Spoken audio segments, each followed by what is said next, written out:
आष्टीमधल्या कार्यक्रमात आमदार सुरेश धस आणि पंकजा मुंडे एकाच मंचावर उपस्थित होते आणि याच वेळी दोघांनीही चांगलेच डायलॉगबाजी केली. पाहूयात.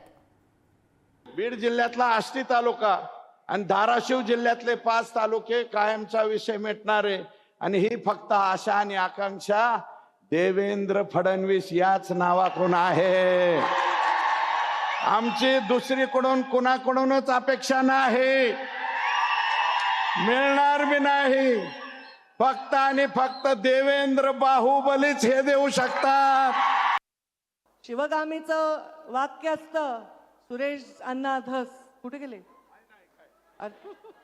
जसं तुम्ही पिक्चरचे डायलॉग म्हणता, आम्ही पण पिक्चरचे डायलॉग म्हणतो. शिवगामीचं वाक्य असतं, मेरा वचन ही है मेरा शासन. आणि जे जाहीर वचन सुरेश धसांना मी दिले तेच माझं शासन आहे. ही गोपीनाथ मुंडेची लेख आहे. बोलणं एक आणि करणं एक आहे, माझ्या रक्तात नाही.